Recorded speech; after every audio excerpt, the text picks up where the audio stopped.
Buy the rumor, sell the news? Well, I've got news for you.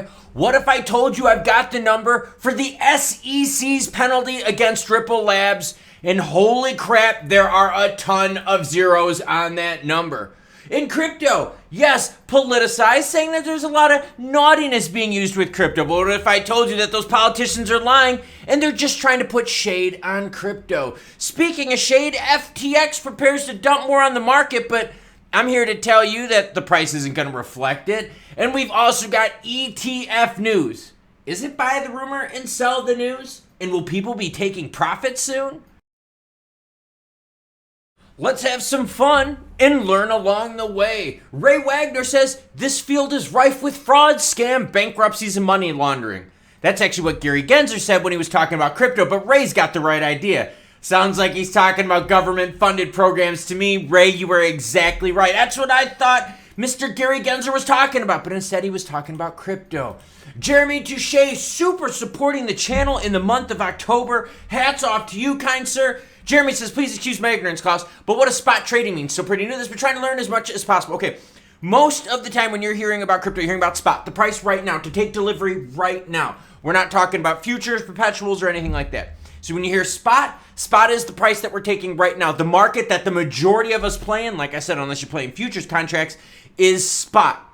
What are you paying to take possession of your crypto right now? That's spot price action. Bitcoin's in at 34,272, a little bit of a pullback here. ETH 1808, XRP 55.4 with XLM. Didn't hold on to much of that pump, 11.3. ETF rumors, a catalyst for a rally, or sell the news event. Sell the news event. Be very, very careful about it. This article goes into volatility, comparing previous issues, previous runs of Bitcoin. Here's what I can tell you. The volume is definitely starting to peter out, and we're getting close to the weekend. Hopefully, fingers crossed, hopefully we don't run out of steam through this weekend. I would love for this action to carry through to Monday when the business week fires back up, because you could get more juicy results. By the way, it's earnings season. Juicy earnings for some tech companies and stocks could really help us out. Crypto firm Elliptic sets the record straight, says the scale of Hamas terror funding is misrepresentative. Okay, here we go. So in a White House and Treasury letter, okay, here's what they said, and then we're going to fact check those losers. Like I said, weaponization of crypto. Why is crypto being weaponized like as a threat? Because crypto is about decentralization, and if governments can't control it, well, it gets them pissed. Here's what the government thought, and then here's a clarification. You ready? In the months leading up to their brutal and horrific October 7th attack on Israel, Hamas and Palestinian Islamic Jihad raised millions of dollars of crypto, evading U.S. sanctions and funding their operations. Indeed, between August 2021 and the past June, two groups raised over $130 million in crypto. Elliptic disputes these claims by saying, however, there is no evidence to suggest that crypto fundraising has raised anything close to this amount, and data provided by Elliptic and others has been misinterpreted. We have spoken to the representatives of the lead signatory, Senator Warren, as well as the authors of Wall Street to clarify this, and they haven't. And I told you Warren is right there. Look, Warren and the Dems, man, they do not want you to have any control, whether it's monetary control, control of your life. No, that's why they're going so hard after crypto. FTX cold storage transfers raise eyebrows. I wouldn't be too worried. Why? Because they hired a firm to specifically sell their holdings. Now, they had like close to, I think it was like 16, 17 billion in holdings. They hired this firm. The firm is only going to sell when the market is doing good. And they're only going to sell so much at a time as to not knock the market down in red. They need to get as much money as possible for their shareholders. And the firm that they hired is a good one. So I think we're going to be safe.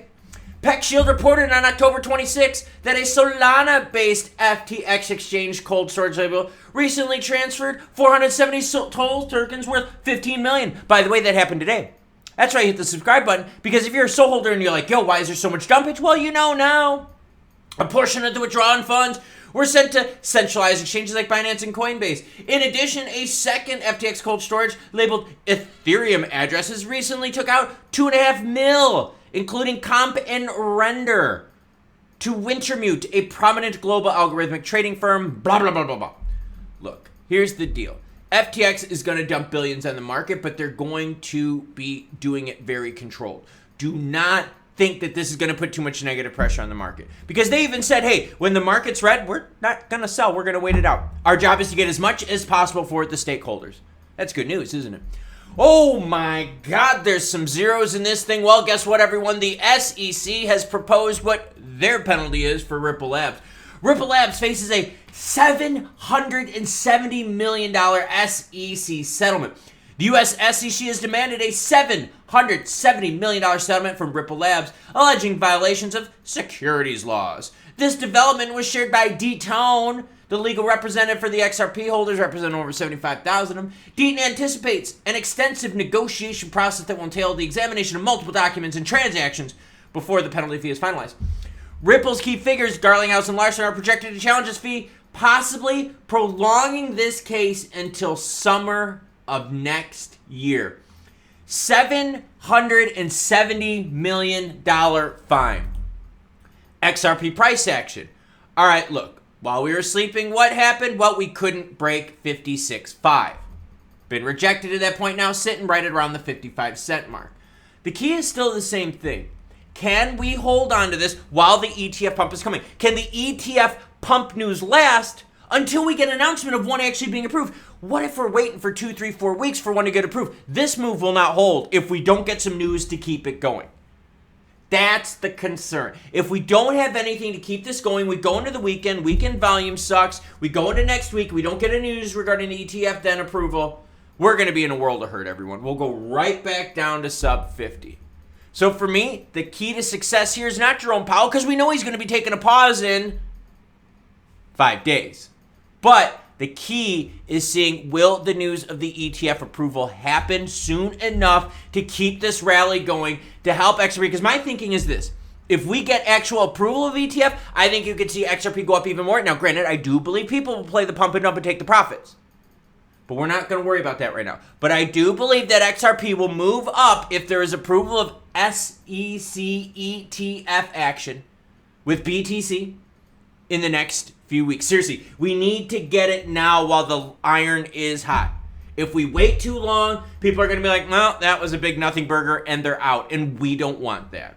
So yeah, Ripple Labs asked to pay $770 million. That's, now I know what's going to happen. I'm going to get a bunch of people in the comments say, oh, well, they got billions of XRP. They could just, no. They're not going to just dump XRP to pay for their fine. And if they did, you should be very, very pissed. But they're going to negotiate a little bit. They're going to point to some documents. They're going to say, well, what about this? What about that? Thing is, though, is this is going to go on for a while. And the SEC is just going to drain Ripple Labs. So not only is it the fine that Ripple Labs is worried about, but the other big problem is the continuous lawyer fees. And that's just draining money for growth and business development. And again, I know it's going to happen. I'll read the comments. People are like, bro, they've got big bags. I don't give a shit if they have big bags. I don't care how big your fucking bags are. When you're asked to pay a $770 million fine, that is a big dollar amount with lots of zeros. That's a lot of salaries and payroll and dev money. That money could go to way better things like helping out the development and usage of XRP. But instead, the SEC is looking at it as a fine. I'm looking at the Bitcoin pricing screen right behind me, and it's down $539 here in the last 24. And down 1.5%. So we're already starting to see Bitcoin peel. Now, Bitcoin's sitting right at that 34,000 mark. If we get to that 33.5 and we see softness at 33.5, look for it to pull the whole market back. Now, the Bitcoin miners, they fired up and they're happy. Seriously, I follow Bitcoin miners because a lot of them I follow if they're holding and selling their Bitcoin. Because if they're holding their Bitcoin, they're like, yo, we think more prices are going to be coming up. If they're selling their Bitcoin right away as they mine it, they're like, yo, we think prices are going to go down. Let's get as much as we can right now. That's why I follow Bitcoin miners, and that's why you follow this channel, because I share you data and news, not just the big and easy fluffy stuff, but the juicy stuff that helps you make better decisions. Speaking of better decisions, I'm not really too worried about the FTX thing. I have been following that since the beginning. Honestly, not worried. The only thing that would worry me about FTX would be is if one of their low liquidity ones, they just started saying, hey, look, there's nothing we could do. There's low liquidity. Let's just sell it or let's transfer it to Ether Bitcoin because they got approval for that too. That'd be my only thing, but I think that's going to be very rare to say the least, and it probably isn't going to affect many people at all because it would be a low liquidity token. Talked about the politicization of crypto and how it's basically about control. Governments out there want you to be dependent upon them. So when they see something out there financial tech-wise that can give people independence, global spending power, monetary power that's not influenced directly by the U.S. government, except for Gary Gensler and the SEC, who just screws up crypto left and right. But the governments don't want you to have that control. That's why they're trying as much as they can to label it as bad. Warren, a Democrat, not picking sides, I'm just telling you how this works. Warren, prominent Democrat, said, yo, Hamas raised $130 million in crypto. And analysts out there are like, dude, I don't know where you got that figure from. You were lying. How about you correct it? Well, she hasn't corrected it yet. Why? Because she has an anti-crypto agenda. That's the scary part. So as, yes, we get those SEC ETF pumps with the BTC, we still got Warren and the crew here, a Senate which is democratically run, president democratically run, and you're not going to be favorable to crypto with either of those two groups. So that's the story we're facing right now. I wanted to say thank you to everyone who is supporting this channel en masse. I have not taken a day off this month. That's right. I have done videos every day this month because I'm dedicating my time to you. So thank you very much for your support. Thank you very much for your comments, likes, super chats, all that kind of stuff, subs and everything. It's been awesome. Awesome October. We'll finish strong. But let's see what happens with the charts and pricing. I'm keeping my eyes and ears peeled and open. Alert set up on the phone. Got to run later today, so I got a little pre-burn. You cool cats, though, have a great rest of your day, and I'll catch you later.